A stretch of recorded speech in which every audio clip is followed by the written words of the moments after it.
A millionaire prepares for a special celebration night on his private yacht with his family when a little beggar girl he usually helps runs up to him shouting, "Sir, don't get on the yacht! It's going to explode!" The millionaire hesitates but decides to go ahead with the plans, thinking it might be the child's imagination or a simple prank. Later, in the middle of the sea, overwhelmed by anxiety, he feels a horrible premonition and a tightness in his chest. He tells his wife, and they start arguing while their little son begins to cry. Then a few minutes pass, and the inevitable happens.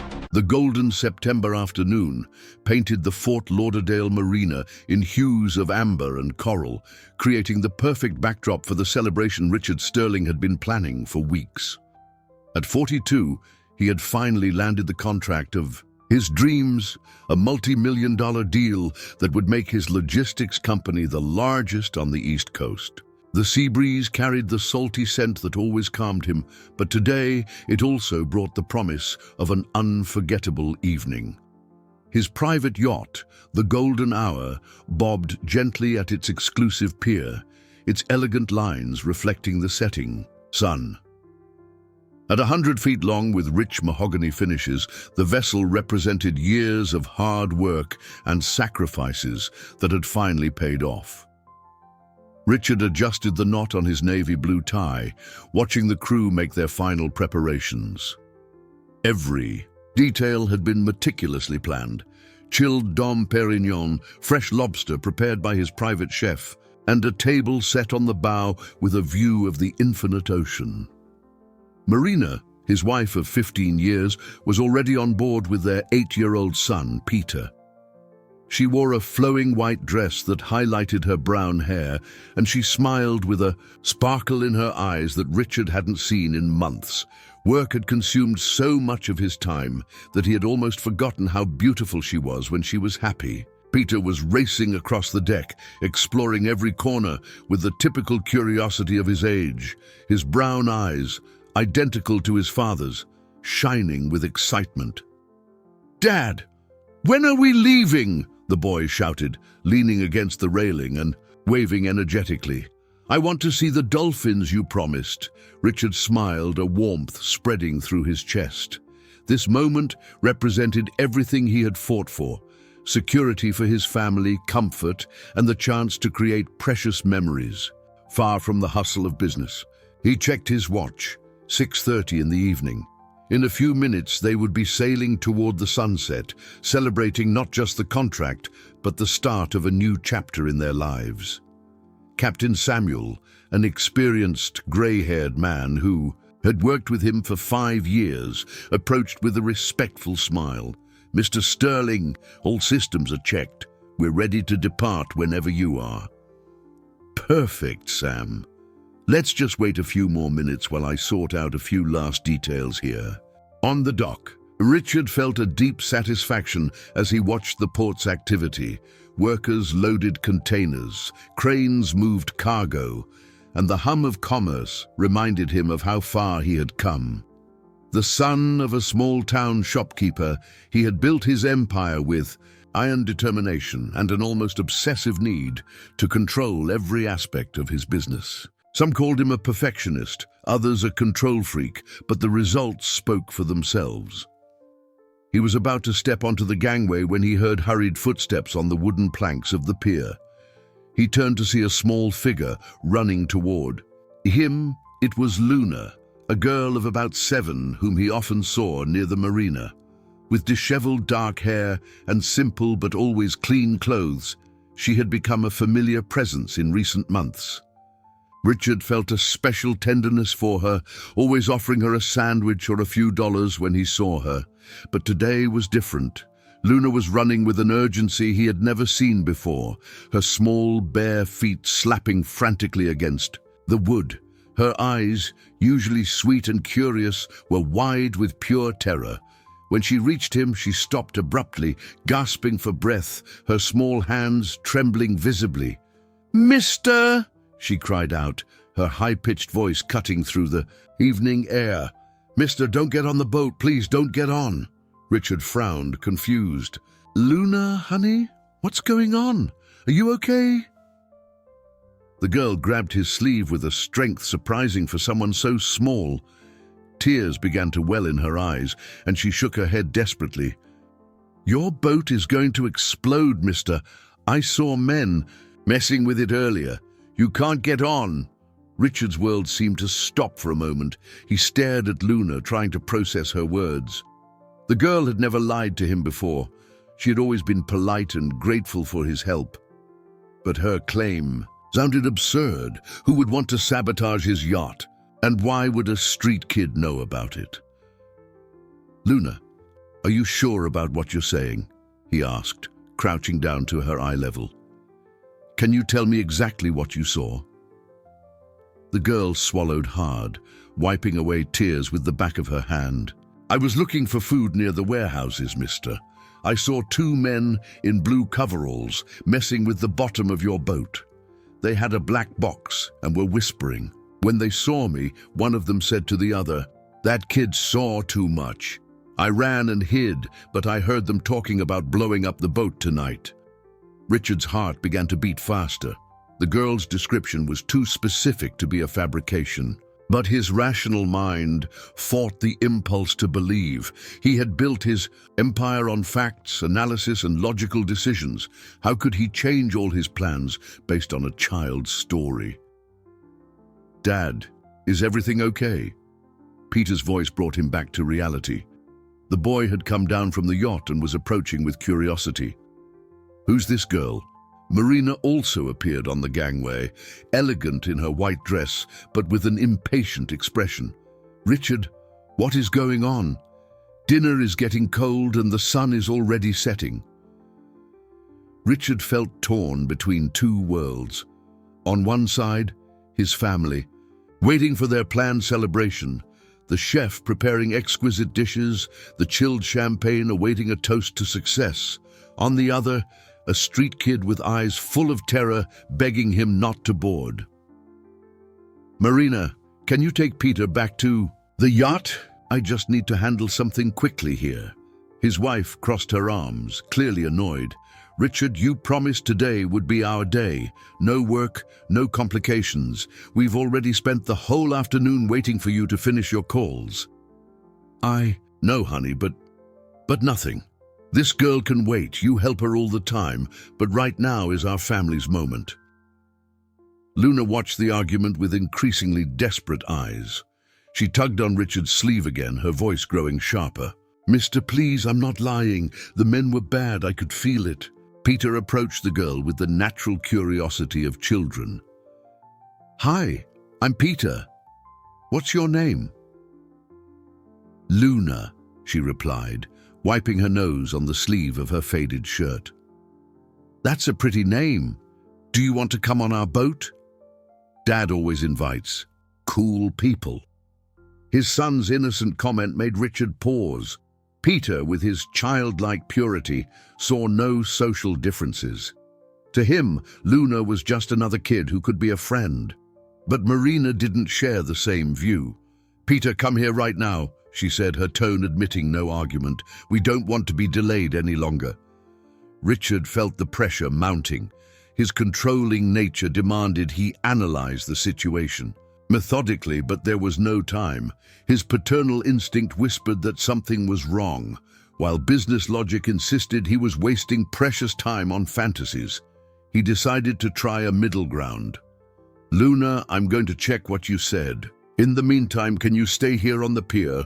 Don't leave the marina. The girl shook her head vigorously. No, mister, you can't get on the boat. Even if you check now, it could be a bomb with a timer. The word bomb made Marina take a step back, pulling Peter with her. Richard, this girl is clearly disturbed. Let's go now. Marina, wait. No! I've had enough. Either you come now or Peter and I are going alone. You're letting a street kid ruin the most important night for our family. Richard's internal conflict intensified. His wife was right about the importance of the night, but Luna's eyes conveyed a sincerity that deeply troubled him. He had never faced such a difficult decision, to follow logic or to trust his gut. The sun continued its descent, painting the sky in shades of orange. Time was running out, and Richard had to choose between reason and a visceral feeling that something terrible was about to happen. Richard took a deep breath, looking at the faces around him. Marina waited for an answer with growing impatience. Peter was distractedly playing with a rope from the yacht, and Luna kept her eyes fixed on him, as if her life depended on the decision he would make. The weight of responsibility felt crushing. "All right," he said finally, his voice tight with a forced resolve. "We'll board, but first I'm going to take a quick look around the yacht with Captain Sam, just to make sure everything is in order." Luna grabbed his hand tightly. "No, mister. It doesn't matter what you see now. They could have hidden it really well. Please believe me." Marina rolled her eyes, clearly exasperated. "Richard, this has gone beyond ridiculous. Are you going to let a child run our lives? The captain already checked everything before we arrived." "I know, Marina, but it won't hurt to take a second look." "Sam," Richard called, waving to the captain who was organizing equipment on the bow. The gray-haired man approached with firm steps, noticing the tension in the air. "Yes, Mr. Sterling. Is there a problem?" "Sam, could you do a full check of the hull and the engine compartment? I want to be absolutely certain everything is in perfect working order." The captain frowned, surprised. "Sir, I already did the standard inspection this morning. All systems are running normally. Is there a specific concern?" Richard hesitated, feeling the weight of the questioning looks. How could he explain that? He was acting on the word of a street kid. "It's just an extra precaution, Sam. Tonight is a very important night for my family." "Of course, sir. I'll check again, but it will take about 20 minutes. Marina let out an exasperated sigh. 20 minutes? Richard, the most beautiful part of the sunset will be gone. Dinner will be ruined. Marina, please understand, it's just a check." As Sam disappeared into the yacht's interior with a powerful flashlight, Richard tried to calm Luna, who remained visibly agitated. "See, we're going to check everything properly. Mister, you don't understand. They were very smart. I saw how carefully they worked under the boat. It won't be easy to find." Peter approached again, intrigued by the conversation. "Dad, why is Luna scared? Did something bad happen?" Richard knelt beside his son, choosing his words carefully. "Sometimes, Peter, people warn us about things that might be dangerous. Even when we're not sure if it's true, it's important to listen. Like when Grandma says I can't run near the pool?" Exactly like that, champ. Marina watched the conversation with growing irritation. She had been preparing for this night for weeks, had chosen the perfect dress, coordinated with the chef, and even bought a special gift to celebrate her husband's success. Seeing it all fall apart because of an unknown child was infuriating. "Richard, I need to speak with you, alone." Her voice had a tone he knew well. It meant a serious argument was coming. They stepped away, leaving the children talking. Marina crossed her arms, her green eyes flashing with irritation. "Have you completely lost your mind? We're letting a homeless girl run our lives." "Marina, she's not just a homeless girl. She's a child who needs help and maybe nothing. You're being manipulated, Richard. This girl probably wants something, money, attention, who knows, and you're falling for it hook, line, and sinker." "And what if she's telling the truth? And what if she's lying? What if we're missing the most important night for our family because of a fantasy?" Marina took a deep breath, trying to control her voice. "Richard, I love you, but you're being paranoid. Your success is going to your head." His wife's words hit Richard like a punch. Could she be right? Was his recent success creating imaginary enemies? His controlling nature had always led him to consider every possible scenario, but maybe this time he was going too far. Sam returned after 15 minutes, wiping his hands on a rag. "Mr. Sterling, I've checked the entire hull from the inside, the engine compartment, the fuel tanks, and the electrical system. Everything is perfect. The yacht is in ideal condition for sailing." Richard felt a mix of relief and confusion. If there was nothing wrong, why was Luna so desperate? He looked at the girl, who was watching Sam with suspicion, as if she didn't believe the results of the inspection. The sun was now touching the horizon, creating a spectacle of colors that would last only a few minutes. It was the perfect moment to leave, but Richard still felt a knot in his stomach that he couldn't explain. Richard's internal conflict reached its peak as he watched the sun rapidly approaching the horizon. Marina tapped her foot impatiently on the deck. Peter played carefree with a lifebuoy, and Luna remained by his side, her small eyes filled with an urgency that deeply disturbed him. "Mister," she whispered, discreetly tugging his sleeve, "I know the boatman didn't find anything, but they were very clever. They hid it really well. Please don't go today." Richard knelt again to her level. "Luna, I need to understand something. How are you so sure? Have you seen bombs before?" The girl bit her lower lip, hesitating. "My dad, before he went to heaven, he worked for a security company. He taught me about dangerous things. He said that bad men sometimes put things that explode in other people's cars and boats." The answer surprised Richard. He had always wondered about Luna's family, but had never pried. The girl had always been private about her past, and he had respected that. Now finding out she had some knowledge of sabotage made him reconsider her credibility. "And what else did your father teach you?" "He said that bad men always do things when no one is looking, and that they're very careful not to get caught. He said if I ever saw something strange, I should always tell the good grown-ups." Marina approached, clearly annoyed by the prolonged conversation. "Richard, it's almost 7. If we don't leave now, we'll miss the sunset completely. What is this child talking about now?"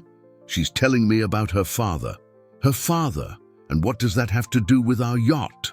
Richard stood up, feeling pressured from all sides. "Marina, maybe we should postpone the trip until tomorrow, just as a precaution." "Postpone?" Marina's voice went up an octave. "Richard, have you gone completely insane? We have the chef waiting, the champagne is chilled, I cancelled all my plans for tonight, and you want to postpone because of a street kid who's probably making up stories?" "I'm not making them up," Luna interrupted, her small hands clenched into fists. "I saw them! I heard them! You'll get hurt if you get on the boat!" Peter, who had stopped playing to watch the argument, approached with a worried expression. "Mom, why are you fighting? Luna is crying." Indeed, tears were rolling down the girl's cheeks. She looked desperate, as if she were carrying the weight of the world on her small shoulders. Richard's heart ached seeing her like that. Marina sighed, trying to control her irritation. "Peter, sweetie, sometimes grown-ups disagree about important things. But don't worry, we'll figure it out." "Can I ask Luna a question?" Peter looked at his parents with his innocent eyes. "Of course, son." Peter turned to Luna, who was wiping her tears with the back of her hand. "Luna, are you scared of boats?" "No," she answered in a choked voice. "I'm scared you'll get hurt. You're good people. The mister always gives me food and is never mean to me. I don't want anything to happen to him." The sincerity in the girl's voice even touched Marina. For a moment, her hardened expression softened, and she looked at Luna more closely. She saw a thin child with simple but clean clothes, hair disheveled by the wind, but with eyes that shone with intelligence and honesty. "Luna," Marina said, her voice softer, "are you absolutely sure of what you saw?" "I am, Mom. I never lied to the mister. He's very good to me." Richard watched the interaction between his wife and Luna, feeling that something was shifting. Marina had always been a smart and observant woman. If she was questioning the girl directly, perhaps she was beginning to consider the possibility that the warning was real. Captain Sam approached again, checking his watch. "Mr. Sterling, if we want to catch the sunset, we need to leave in the next 5 minutes. The sea conditions are perfect, and we'll have a full moon tonight." The time pressure made the decision even more agonizing. Richard looked at the yacht, his floating masterpiece, then at his waiting family, and finally at Luna, who watched him with pleading eyes. "Sam," he said slowly, "prepare the yacht for departure. But I want you to do one more check on the security system. Make sure all the smoke detectors and alarms are working." Luna shook her head desperately. "It won't do any good, mister. The detectors won't help if the explosion is big." The girl's words echoed in the evening air, creating a tense silence that seemed to carry the weight of a decision that would change everything. The silence that followed Luna's words was broken by the sound of waves gently lapping against the yacht's hull. Richard felt each second pass like an eternity as he wrestled with the most difficult decision of his life. His meticulous nature demanded concrete proof, but something deep in his gut screamed at him to heed the girl's warning. Marina watched her husband with a mixture of concern and frustration. She had known Richard for 15 years and had never seen him so indecisive. He had always been the man who made quick, confident decisions, who controlled every aspect of his business life with military precision. Seeing him hesitate because of a child left her bewildered. "Richard," she said, approaching and touching his arm, "look at me. You're letting the stress from work affect your judgment. When was the last time you took a real vacation? Spent a whole day without thinking about business?" The question hit Richard hard. It was true that the last few months had been intense. The contract he had just signed had required exhaustive meetings, constant travel, and sleepless nights analyzing proposals. Maybe his mind was creating problems where none existed. "I know you want to protect our family," Marina continued, her voice softer. "It's one of the things I love most about you. But sometimes being overprotective can stop us from living." Peter, who had been watching the conversation with the seriousness of a child trying to understand the adult world, approached his father. "Dad, are you scared of the boat?" The innocent question made Richard reflect. Was he scared, or was he being rational? "Not exactly scared, Peter. It's more like when you feel something might be wrong, even without knowing exactly what. Like when I feel there's a monster in my closet, even though I know monsters aren't real." "Something like that, son." Luna, who had remained quiet during the family conversation, took a step forward. "Can I say something?" All eyes turned to her. "Of course, Luna," Richard said. "Mister, I know you think I'm just a little girl who doesn't understand anything. But I've lived on the street for a long time. I know when people are dangerous. Those men, they had bad eyes, and when they saw me, they got really nervous." Marina crouched down to Luna's level. "Luna, can you describe these men to me? What did they look like?" One was tall and thin with a scar on his chin. The other was shorter and heavy and bald. They were wearing blue coveralls like the ones who work at the port, but they weren't from the port. "How do you know they weren't from the port?" Richard asked. "Because I know everyone who works here. They always say hi and sometimes give me food. These men were different. They kept looking around like they were afraid of being seen." Luna's detailed description impressed Richard. She wasn't making up details or hesitating in her answers. It all sounded consistent and carefully observed. Sam returned with a calm expression. "Mr. Sterling, all security systems are functioning perfectly. Smoke detectors, alarms, emergency communication system, all operational." "Thank you, Sam." Richard took a deep breath, feeling the weight of the final decision closing in. The sun was nearly touching the horizon, painting the sky in golden and orange hues that would only last a few precious minutes. Marina took his hand. "Honey, I understand your concern. How about this? We board, but we stay close to the shore. If there's any problem, we can come back quickly." It was a reasonable proposal, a compromise that could satisfy both his concern and their desire to celebrate. But Luna shook her head vigorously. "No, ma'am. If there's a bomb on the boat, it doesn't matter if you're close to the shore or far from it. The explosion will happen anyway." "Luna," Marina said with forced patience, "are you sure it was a bomb? It could have been anything else they were fixing. I heard them talking about a timer and an explosion. I know what those words mean." Richard closed his eyes for a moment, trying to organize his thoughts. His company had grown because he had always trusted both rational analysis and intuition. Now they seemed to be in direct conflict.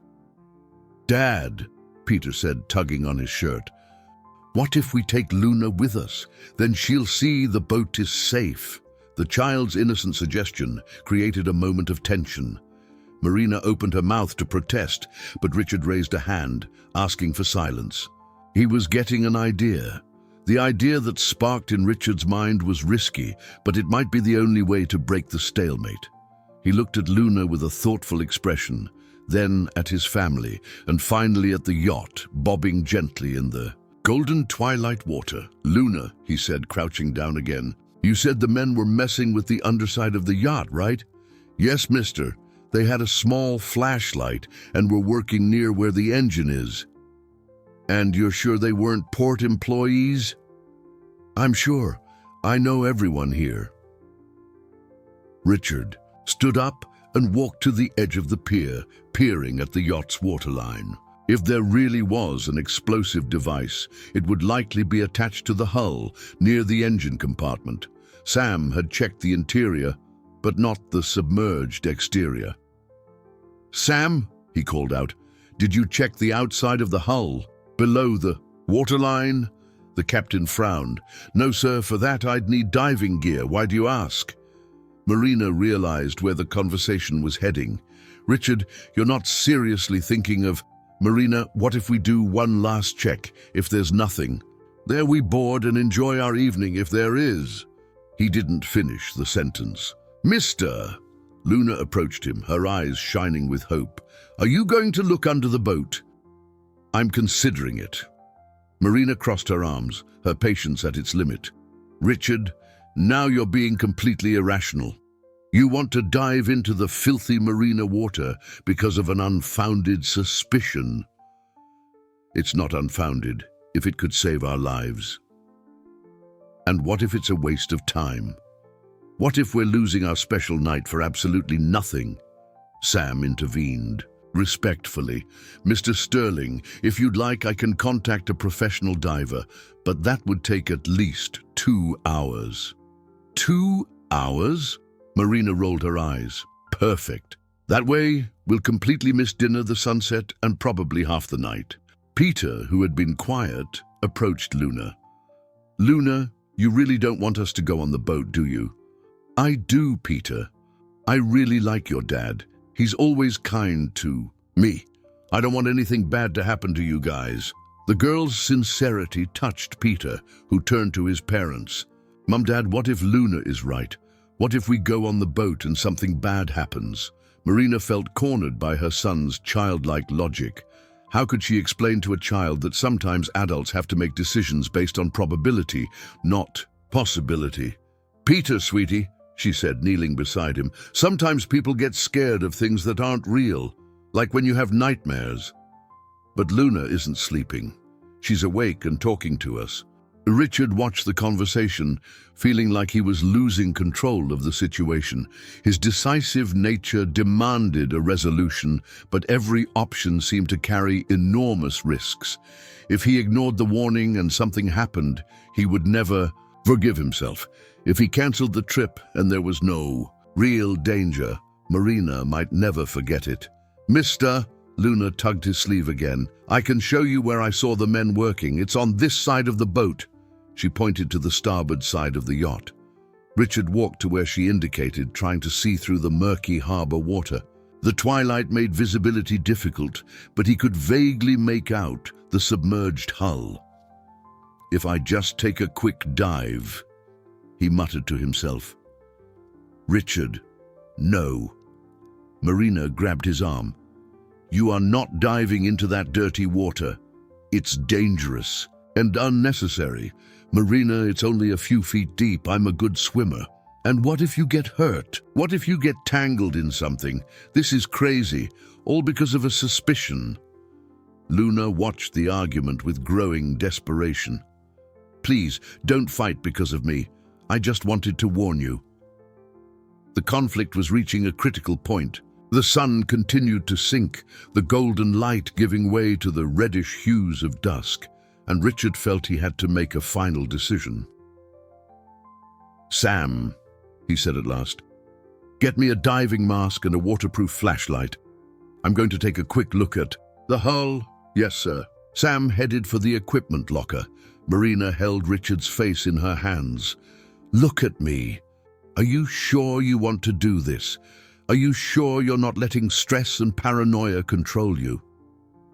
Richard looked into his wife's green eyes, then at Peter, who was watching with concern, and finally at Luna, whose gaze held a mixture of hope and fear. "Marina, if I don't do this, I'll never have peace of mind. I need to be sure my family is safe." Richard took off his jacket and tie, handing them to Marina with a determination she recognized. It was the same look he had when closing important deals. Sam returned with a professional diving mask and a waterproof LED flashlight. Equipment he kept on the yacht for emergencies. "Sir, the water's a bit murky today," Sam warned. "Visibility is about 10 feet. "That'll be enough." Richard adjusted the mask, testing the seal.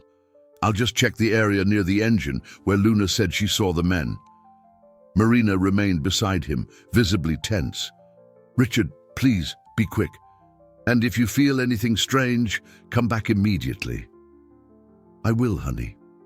He kissed her forehead and waved at Peter. "Take care of Mom while I'm gone, champ."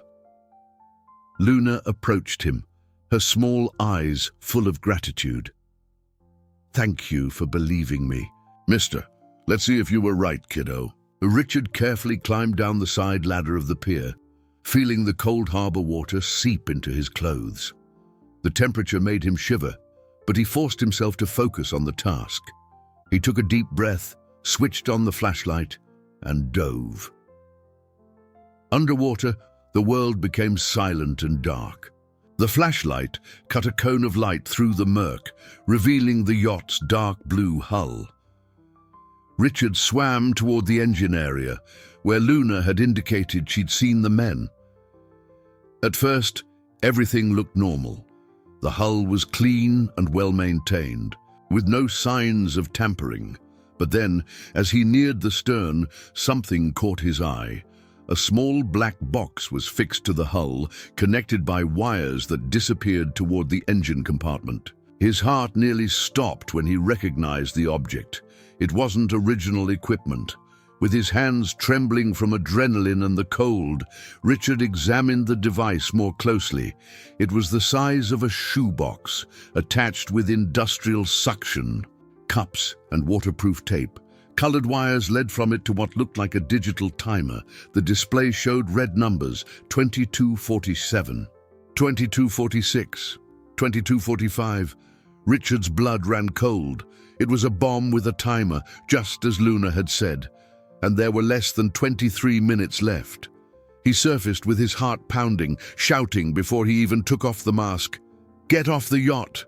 Everyone off now!" Marina rushed to the edge of the pier. "Richard, what is it? What did you see?" "Bomb!" he yelled, swimming quickly back to the ladder. "There's a bomb on the hull! Sam, get everyone off the yacht immediately!" The captain didn't hesitate. "Yes, sir." He started running across the deck, shouting to the crew. "Emergency evacuation! Everyone off now!" Marina went pale, her legs weakening.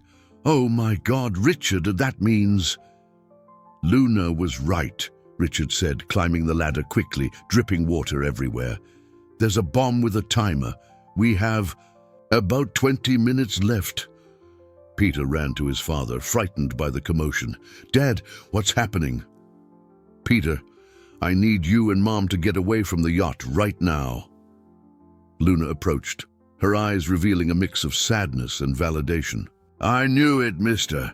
I knew they wanted to hurt you." Richard knelt in front of her, still panting.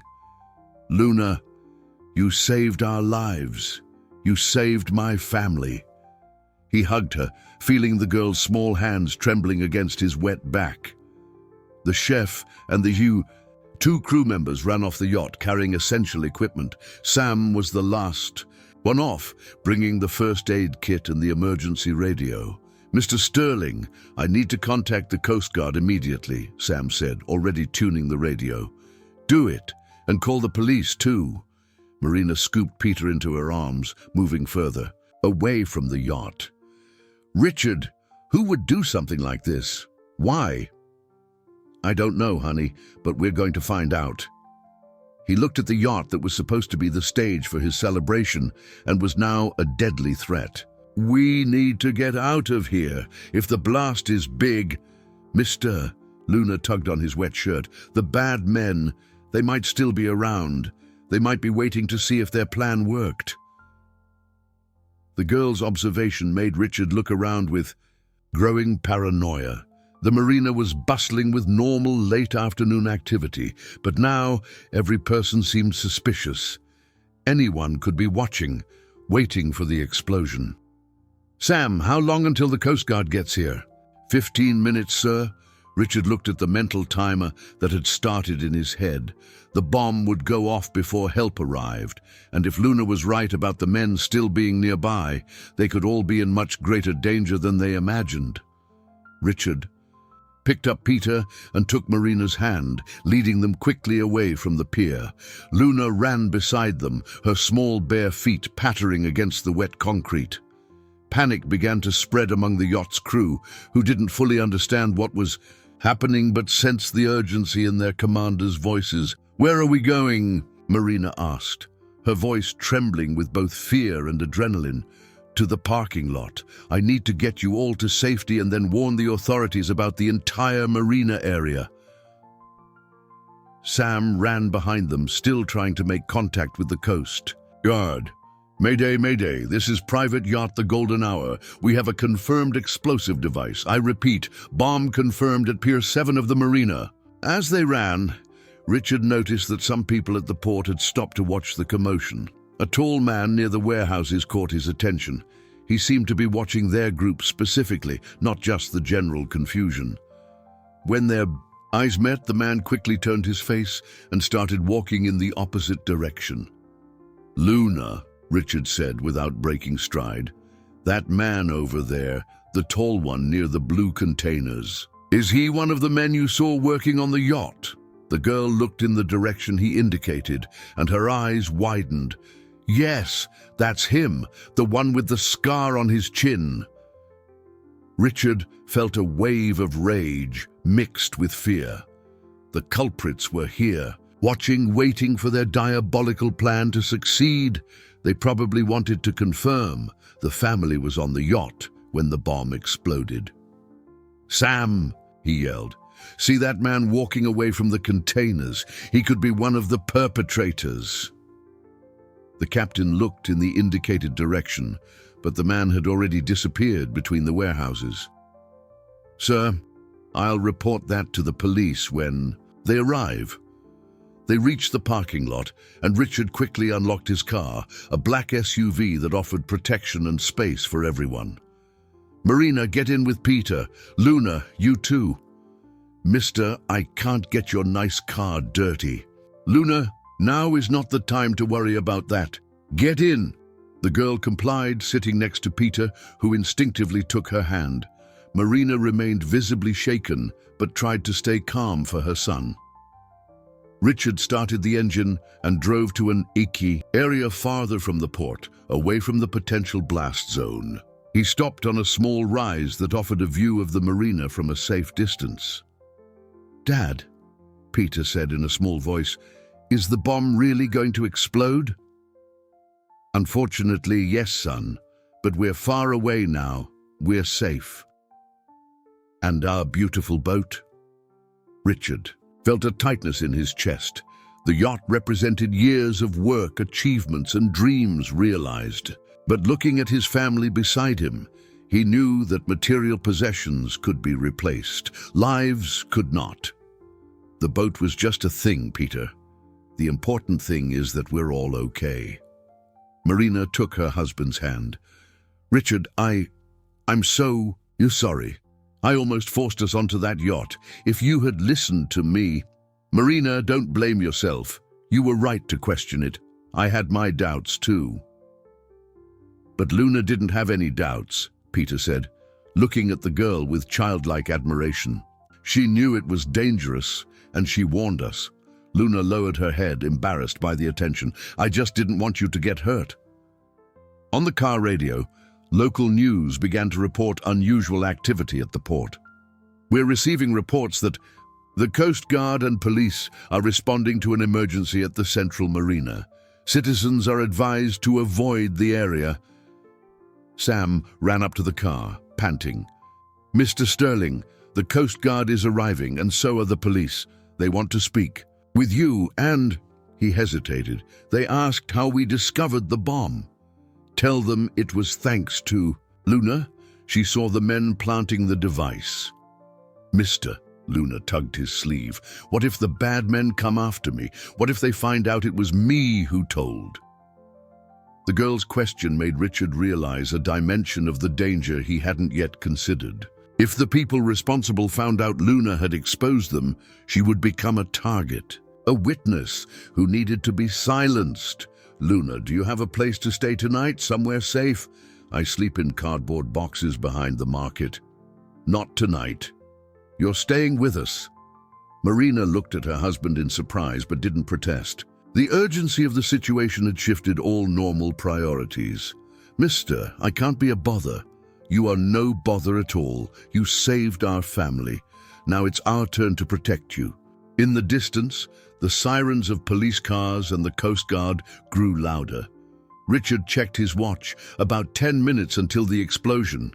They were safe, but he couldn't stop thinking about the other boats in the marina, the port workers, who might be in danger. "Sam, make sure the police evacuate the entire area. That bomb could cause damage far beyond my yacht." Suddenly, Luna pointed towards the marina. "Mister, look!" They all followed Luna's gaze. 2 police cruisers and a Coast Guard truck had just arrived, their red and blue lights flashing frantically against the orange twilight sky. Officers were running along the pier, evacuating the few people still in the area. "They made it in time," Marina murmured, relieved. Richard checked his watch again. 5 minutes. His heart raced as he watched the last of the port workers being led away from the danger zone. A Coast Guard helicopter appeared on the horizon, approaching quickly. "Dad, why did those bad men want to hurt our boat?" Peter asked, his innocence a stark contrast to the gravity of the situation. "Sometimes, son, when people can't succeed through honest means, they try to harm those who have. It's envy and malice." Luna listened intently to the explanation. "It's like my dad always used to say, some people would rather destroy than build. Your father was a wise man, Luna." Suddenly, a massive flash lit up the marina, followed seconds later by a deafening roar that shook the car. A column of fire and smoke shot into the sky, and debris flew in all directions. The golden hour had been turned into flames and metal. Fragments. Peter screamed and clung to Marina, who wrapped him in a protective embrace. Luna squeezed her eyes shut, trembling. Richard felt a mixture of shock and terror as he imagined what would have happened if they had been on board just 15 minutes earlier. "Oh my God," Marina whispered, tears streaming down her face. "We could have been in there." "But we weren't," Richard said firmly, though his own voice trembled. "Thanks to Luna, we weren't." The explosion had been much larger than he'd expected. Pieces of the yacht rained down into the surrounding water, and other nearby boats had been damaged by the shockwave. Fortunately, the area had been evacuated, so there appeared to be no injuries. The car radio crackled with an urgent news update. A large explosion has just occurred at the central marina. Authorities confirm the area was preventatively evacuated following a bomb threat. There are no reports of injuries at this time. Sam knocked on the car window and Richard rolled it down. Mr. Sterling, the lead detective, wants to speak with us, and they need Luna's statement about what she saw. Of course, we'll go to them. They got out of the car and walked toward the makeshift command post the police had established. A middle-aged detective with graying hair and a serious expression approached them. Mr. Sterling, I'm Detective Miller. I need you to tell me exactly what happened. Richard recounted the entire sequence of events, from Luna's initial warning to his discovery of the bomb. The detective took careful notes, occasionally asking questions to clarify details. "And you, little one," the detective said, crouching down to Luna's level, "can you describe the men you saw?" Luna repeated her detailed description of the two men, adding new details she had remembered.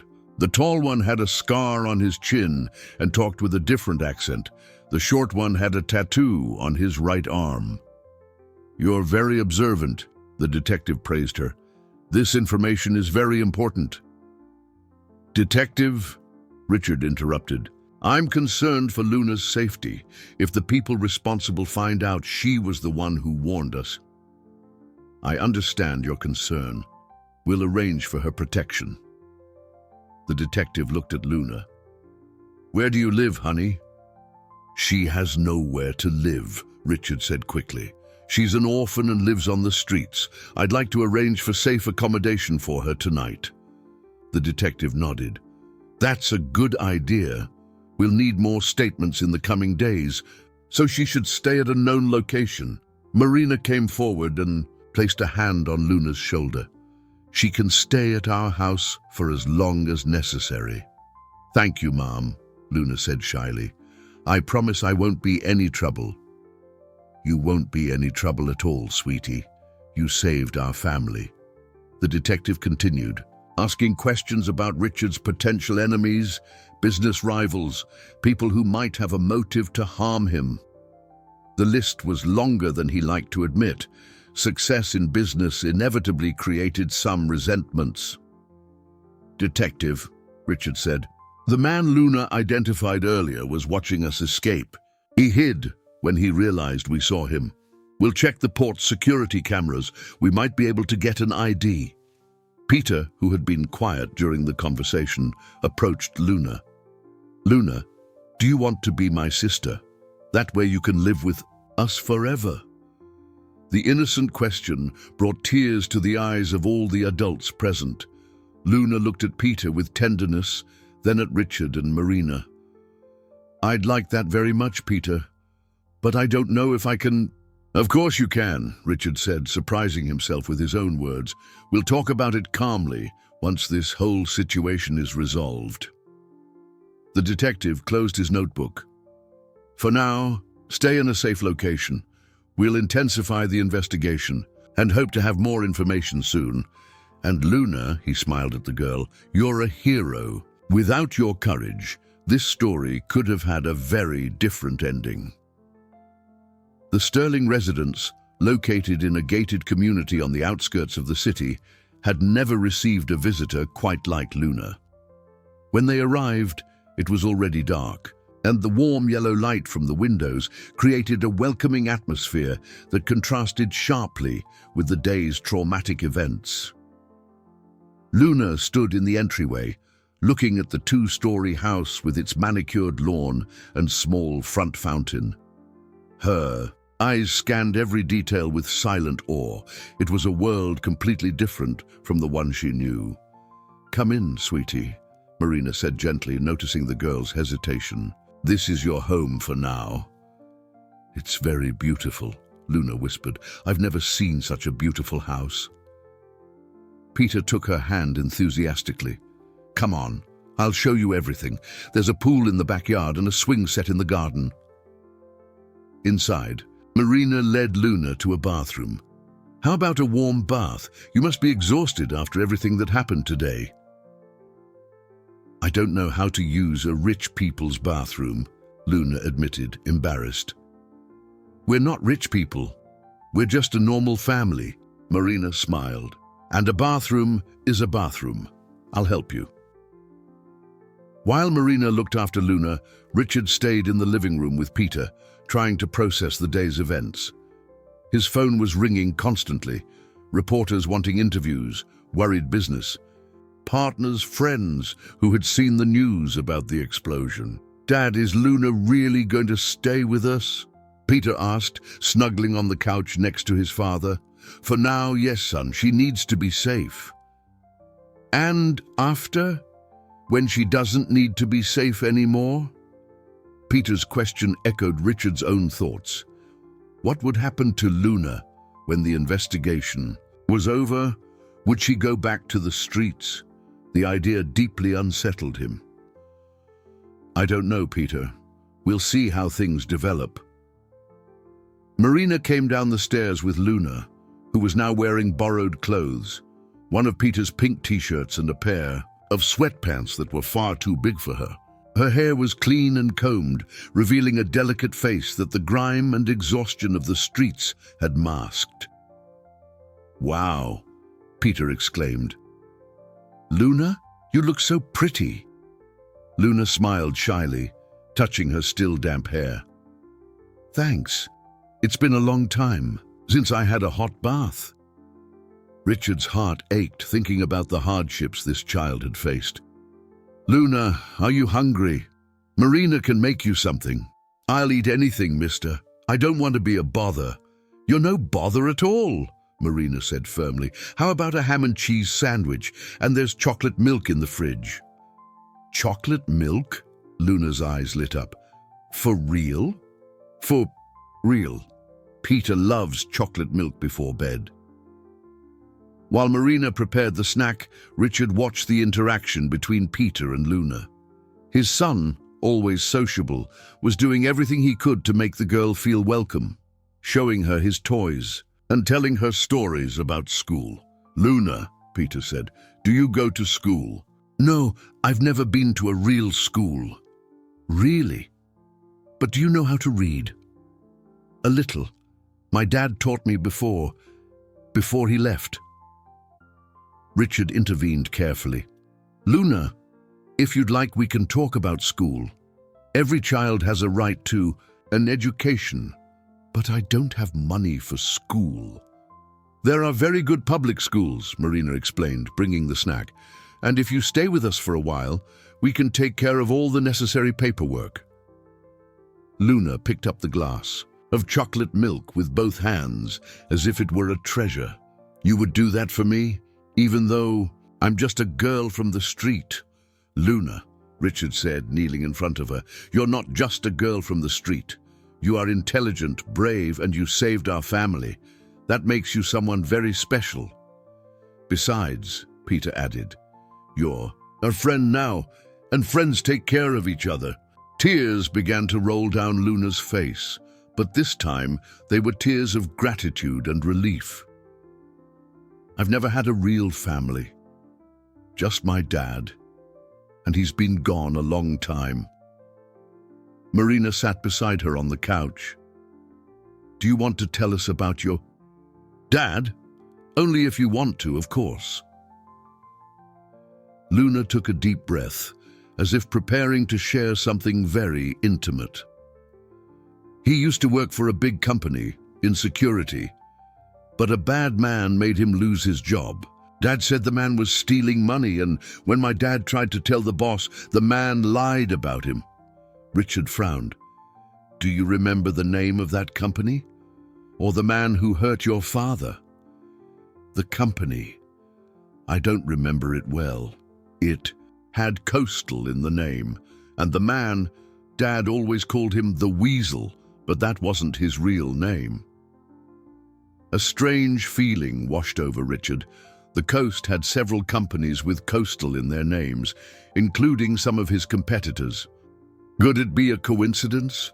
Luna, did your father tell you anything else about this man? He said that one day the man would pay for what he did, and that men like him always get found out in the end. Luna dried her tears, but Dad died before he could see that happen. Peter gave Luna a spontaneous hug. You have a new family now, and my dad is really good at finding out things about bad men. Peter's innocent observation made Richard think. Was it possible that the attack on him was connected to Luna's past? The coincidence seemed too unlikely to be ignored. The next morning, Richard woke early with an unsettling feeling. Luna's words about her father echoed in his mind, especially the mention of a company with Coastal in its name. He decided to make a few discreet calls before the rest of the family woke up. He went down to his home office and called Mark, his most trusted assistant. Mark, I need you to research something for me discreetly. I want information on employees fired in the last 3 years from logistics companies on the coast, especially those with Coastal in their names. Of course, Mr. Sterling. Any specific criteria? Security personnel who might have been fired for reporting irregularities. While he waited, Richard made coffee and looked out the kitchen window. Luna and Peter were already awake, playing. In the garden, the girl looked like a completely different child, clean, well-fed, and most importantly, happy. But he couldn't shake the feeling that there was a deeper connection between her and the attack. Marina came downstairs, still in her robe. Are you okay? You look worried. I'm thinking about what Luna told us yesterday about her father. It could be a coincidence, but you think it might be related to what happened to us? It's possible. The coastal business community isn't that large. If her father was wronged by someone in our field... The phone rang, interrupting the conversation. It was Mark. Mr. Sterling, I found something interesting.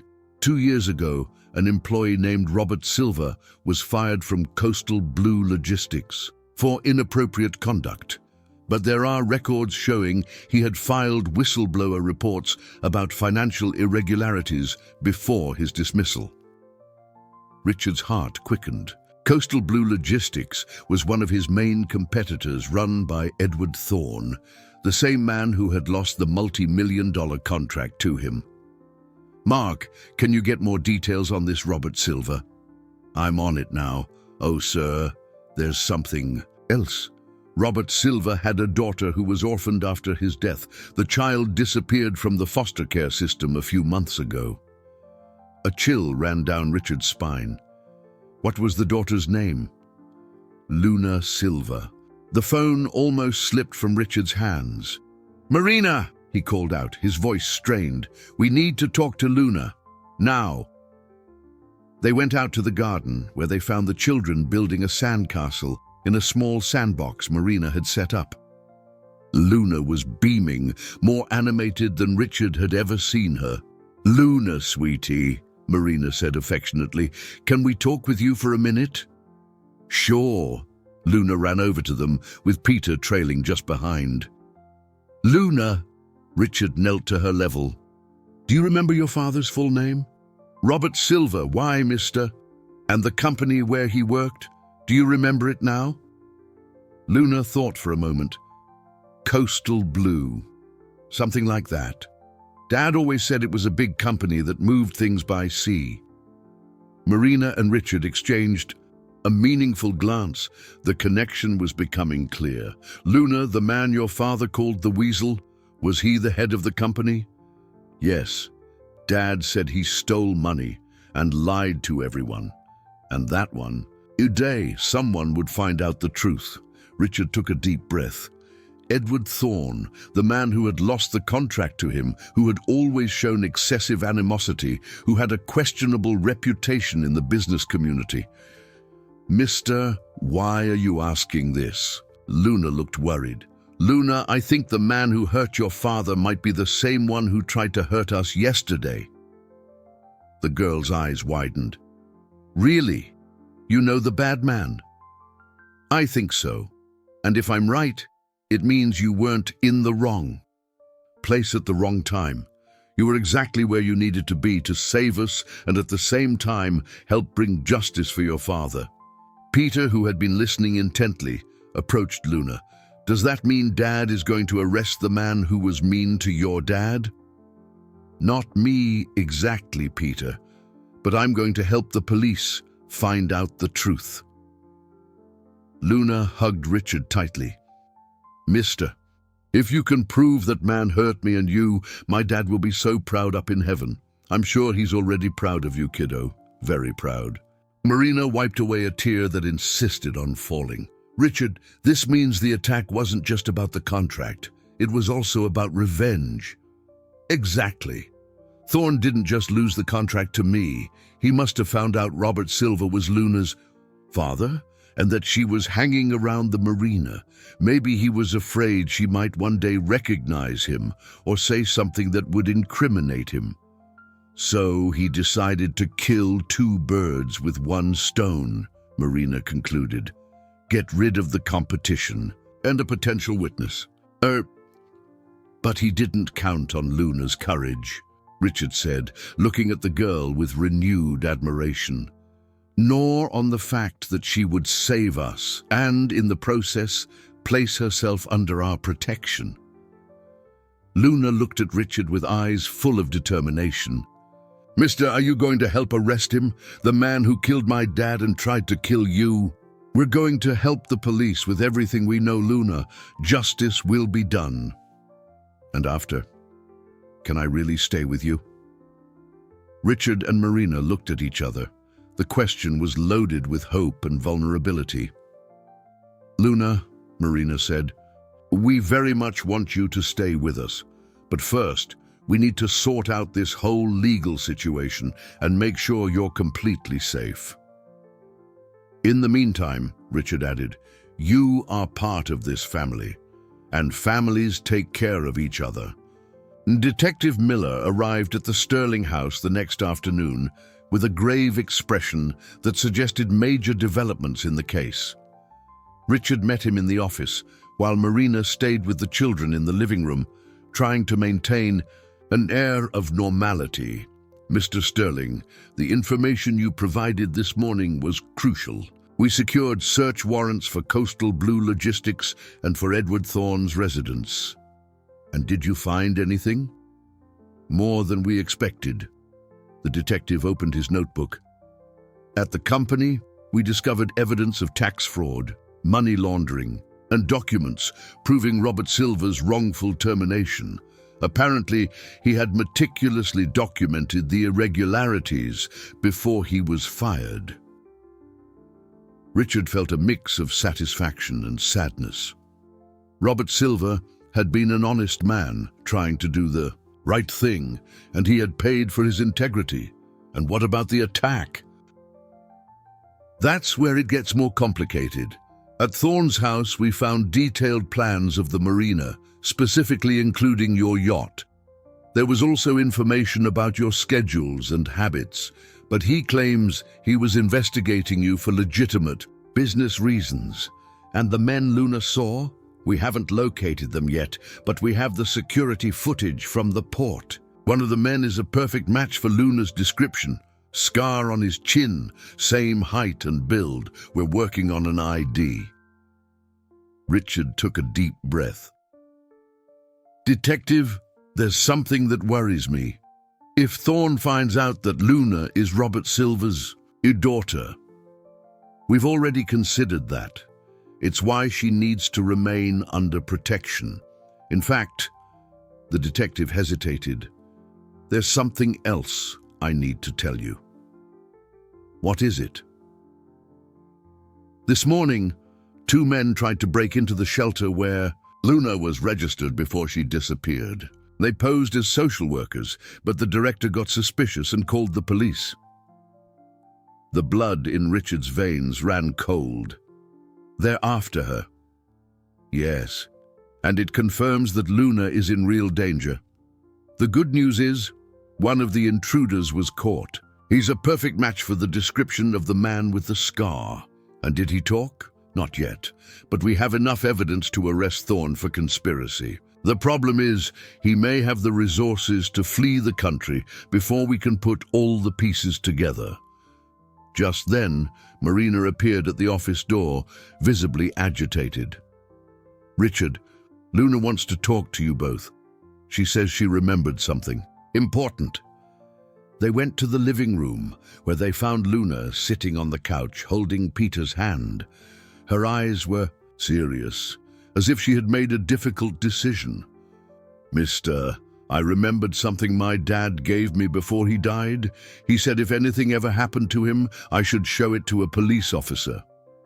What is it, sweetie? Detective Miller asked, approaching her. Luna stood up and went to the small backpack Marina had given her for her few belongings. From inside, she pulled out a small flash drive wrapped in plastic. Dad said this had proof about the bad man, that one day someone would need to see what's on here. The detective took the flash drive carefully, as if it were the most precious object in the world. Luna, you've kept this all this time? Yes, Dad said it was very important. I didn't know what to do with it, but now I do. Richard knelt in front of Luna. Do you have any idea what might be on this flash drive? Dad said he recorded conversations and photographed documents. He said the bad man couldn't get away with it forever. The detective looked at Richard. I need to take this for analysis immediately. If it really contains evidence, will it be enough to arrest Thorne? It could be enough to put him away for a very long time. Luna approached the detective.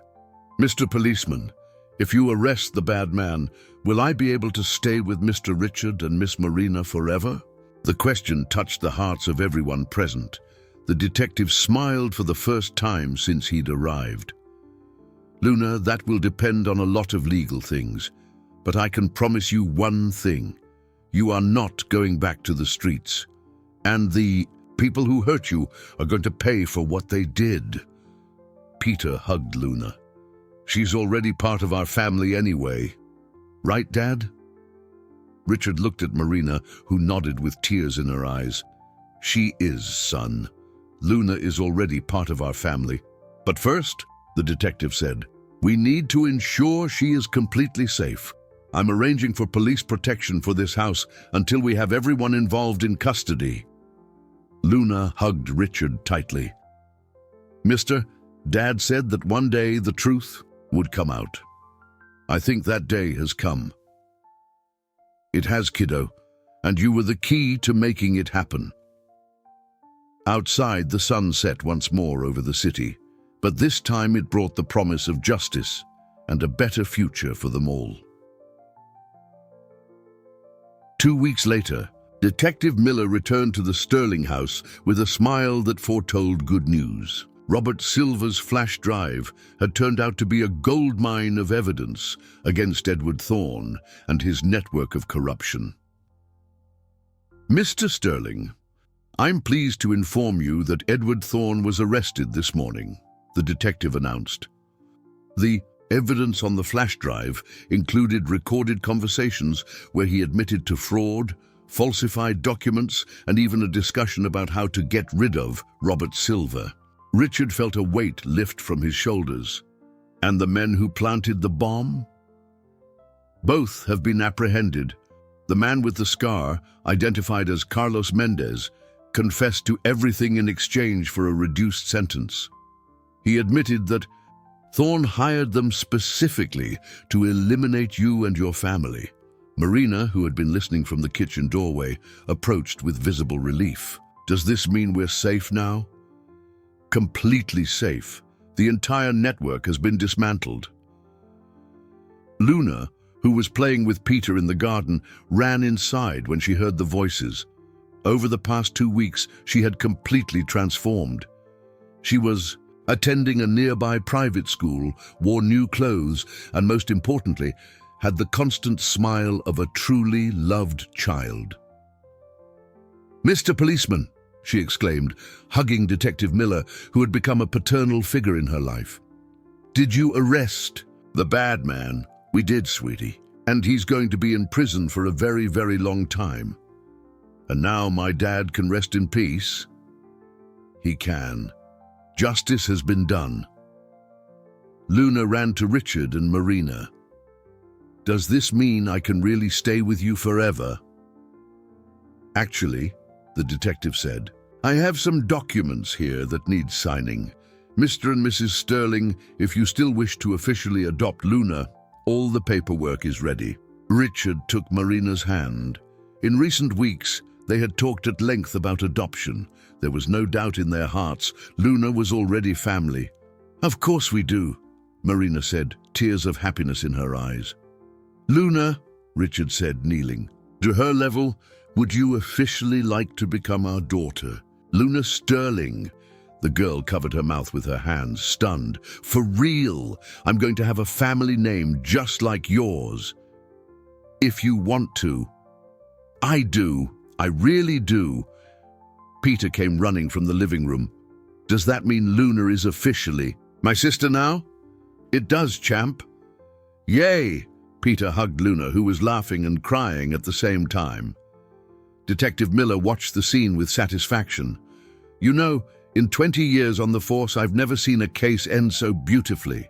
Usually, when kids lose their parents in circumstances like these, the ending isn't a happy one." "This time was different," Richard said. "Luna didn't just save our family, she found a new one in the process." "And don't forget," Marina added, "she also got justice for her father. Robert Silver can rest in peace, knowing his daughter is safe and that the people responsible for his hardship are paying for their crimes." That evening, they celebrated with a special dinner. Luna, now officially Luna Sterling, wore a new dress Marina had bought for the occasion. Her face radiated a happiness that was contagious to the whole family. "Mom," Luna said, trying out the word for the first time, "can I tell you something?" "Of course, sweetie." "That afternoon at the marina, when I saw the men messing with the boat, I was really scared, but then I remembered what my dad always said." "What did he say?"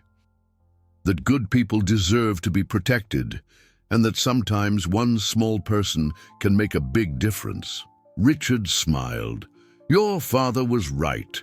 You made a huge difference in our lives. And you made a huge difference in my life, too." Peter raised his glass of juice.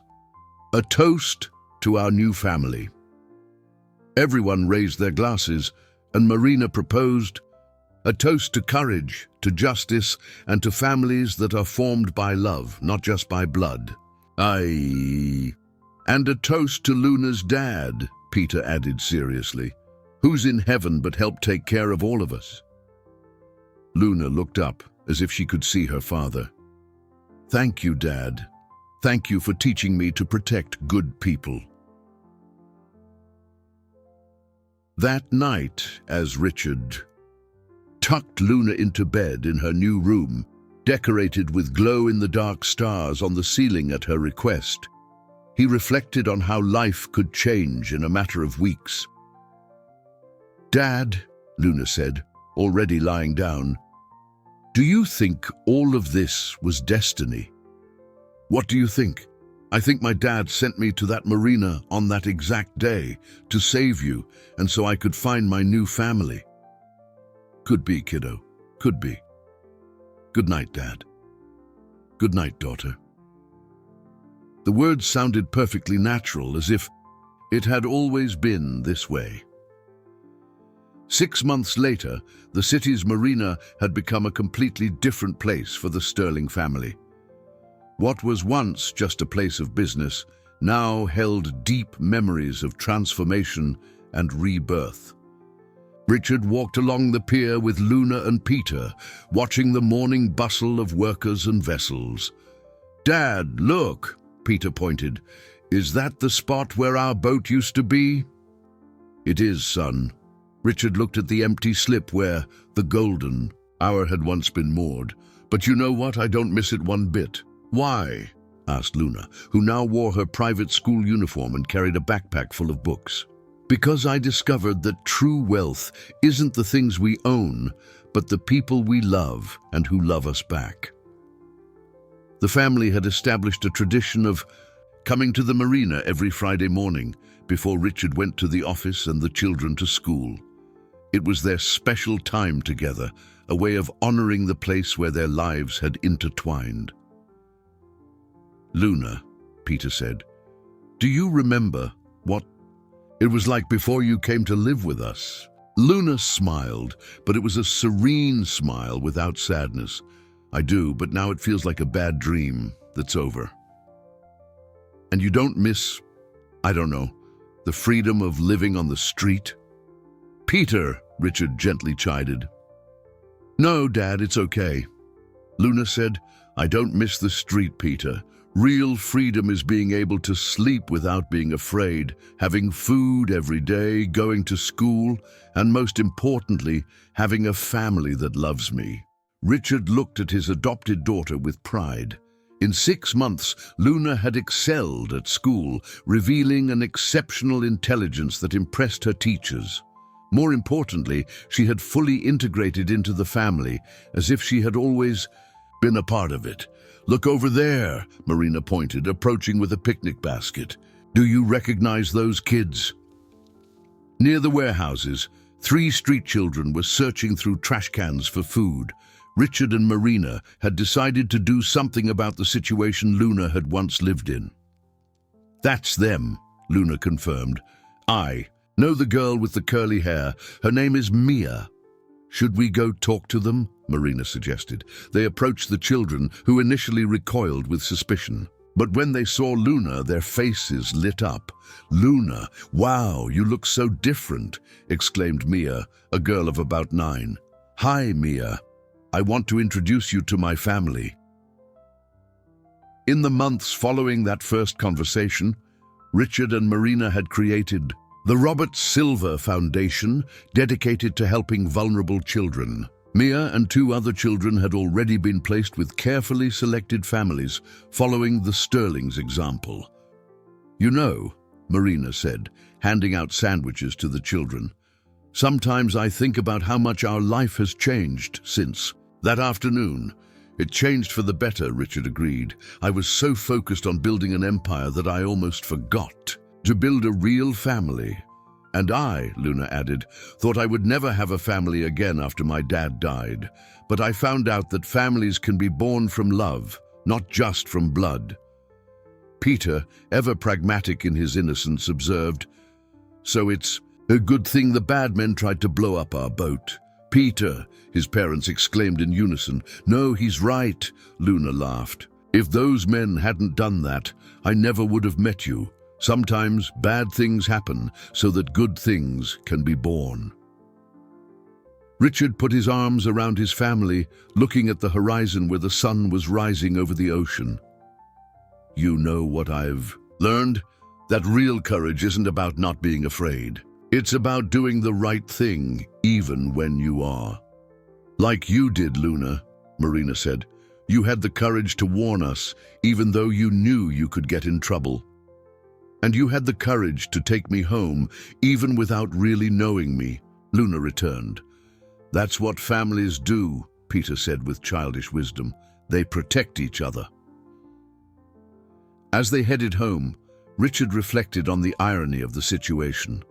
Edward Thorne had tried to destroy him, but in the process had ended up uniting 2 families that fate had separated. The man's greed and hatred had, unintentionally, become instruments of love and union.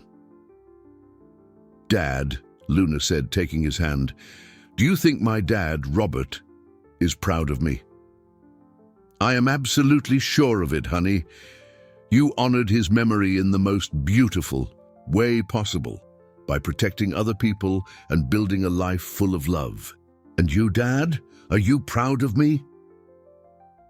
Richard stopped and knelt in front of Luna, right there in the middle of the street. "Luna Sterling, I have never been more proud of anyone in my entire life. You are brave, smart, kind, and most importantly, you are my daughter." Our daughter, Marina corrected, her voice thick with emotion. Our sister, Peter added.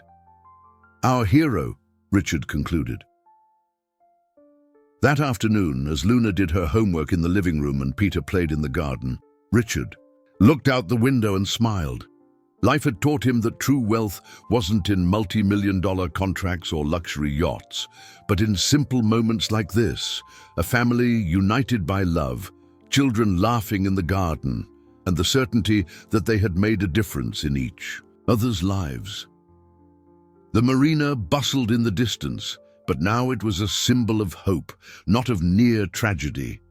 It was the place where a brave girl had saved a family, and where a grateful family had saved a girl. It was the place where kindness had triumphed over malice, and where love had built bridges where there had only been chasms. And so, true gratitude manifested not just in words, but in actions that transformed lives forever.